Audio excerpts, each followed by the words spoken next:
Okay, we're getting ready to start our podium interviews. Top 3 finishers, DP and overall, in the Chevrolet Grand-Am 200 at Belle Isle. Give me back pain. That's a good thing. We're joined first by our runner-up and first place team, both from the same organization, Action Express. Great story. They switched their driver combinations, and now we have the first victory of the year for Action Express.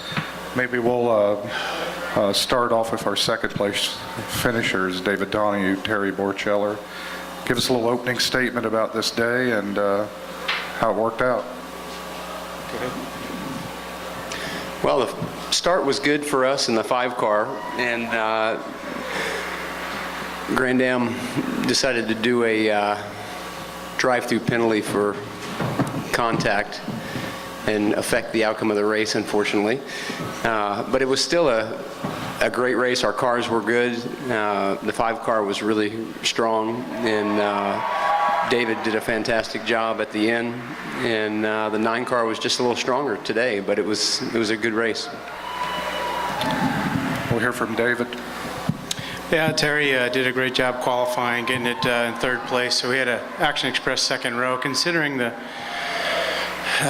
schedule going into the weekend with the rain on the first practice and really not having any dry time before qualifying, it really threw everybody for a bit of a loop, and especially those who hadn't been here before. So I was surprised at how close it was, and then Terry did a great opening stint. We had the drive-through, but we seemed to be able to recover through pit stops and getting some stops done right before the yellow came out, and sort of ratcheted towards the front again. And I got hung up a couple times in traffic. One time in particular, I got together with a Patron Ferrari right in that last corner kink. I was worried he was going to spin alongside me, and Joel took advantage of that and drove up along the inside, and that was the pass for the win. And you know, we were 2 strong cars. I think I was really strong right at the end, but just couldn't do anything with it. Okay, we're going to come down here to our 3rd place team. These guys have won the Series Championship DP class the last 2 years. Scott Pruitt, Memo Rojas, drivers of the 01 BMW Riley, sponsored by Telmex for Chip Ganassi Racing with Felix Sabates. Memo, tell us a little bit about the day. Well, I think today luck was on our side. We certainly struggled with the car all weekend, and we're actually pleased to be on the podium because we didn't expect to have the pace to be here. And my stint went pretty good. I was able to get a good start, and after a few laps, we were lucky to get a yellow flag at the right time. I called it to my team manager, and we made the right thing to stop early. And after Scott got in the car, we got the lead because we pitted before everybody else did under yellow flag. And unfortunately, like I said, we didn't have the pace. It was tough to stay as a leader, and Scott did a great job keeping the car in the top 5 and top 3 specifically till the end, and happy with the podium. And we'll hear from Scott Pruitt, a quick opener. Basically the same thing. I mean, we gave it all we got with Telmex BMW today. The Ganassi guys did a great job. We kept our nose clean. We didn't have any contact with anybody.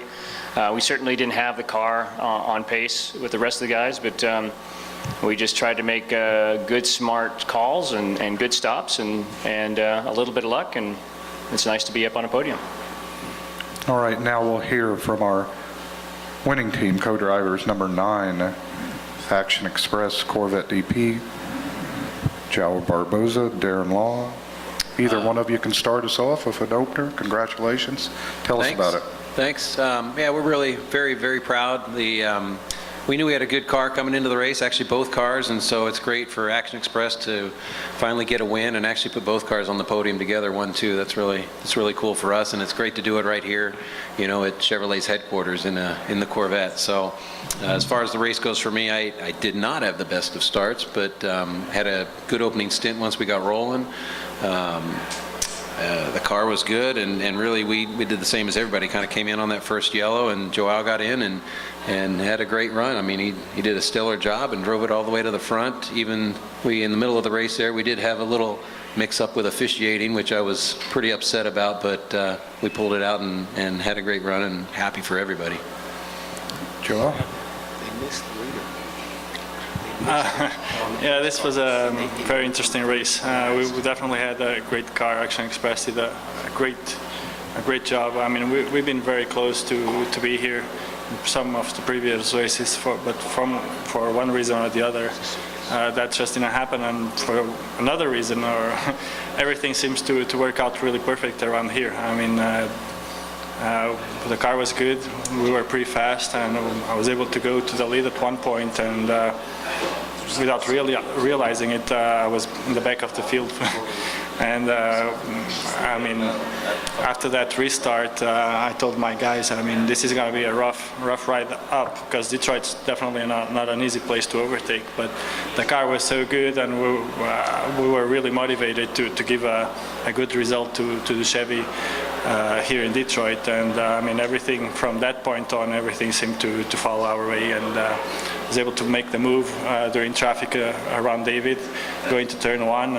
Otherwise, that would be really difficult to overtake. I think our pace at that point was pretty close, and I was just able to read the traffic a little bit ahead, and I was able to make the move for the win a few minutes to go. So really proud to just be part of this organization, the Action Express guys. They did just a fantastic job during the whole week. Thank you. We'll take questions for our podium. If you have a question, raise your hand. We have a wireless mic. Give us your name and affiliation, please, prior to your question. Hi, Juan Johnson from One Media Detroit. This question is for our winning team. I've noticed that you took the lead near the last lap, near the few last laps. What advantage did you see that you felt that you could take advantage of that? I mean, it was traffic is always tough around here, and the GT cars can play a big role in the outcome of a race. And we were getting into heavy traffic in the last few laps, and I saw I was able to. I was also a little bit lucky. I mean, I was at the right place at the right time, and David just got hauled too much. He had to lift in the corner, which is usually flat for us. And I got just a perfect run. I had enough room. David gave me enough room just to go on the inside, and I was able to make the pass. But traffic definitely played the biggest role here. More questions for our podium? Go ahead. Wow. Sorry. You had some of your fastest lap times at the end of the run, and started out, temps were a little bit warmer, got cooler as the race went on. How did the tire wear progress over the course of the race? I mean, the tire wear, you could definitely feel the tires going away a little bit, but we had to push since we were in the worst position. We were in the back of the field, and I had to push to make up some ground. And I mean, we had a great car. The tires react really good with the car we had, and tires were no issue at all. I mean, during the last few laps, we could definitely feel the temperature dropping a little bit. The car was sliding a little more, but until that point, the car was just great, and the tires play, even with some incidents, a lot of debris on the track. I mean, we had no issues at all with the tires. It was a great tire to drive on this weekend. Thank you. More questions for our podium? Have any more? Thanks, guys. All right, guys. Thank you very much.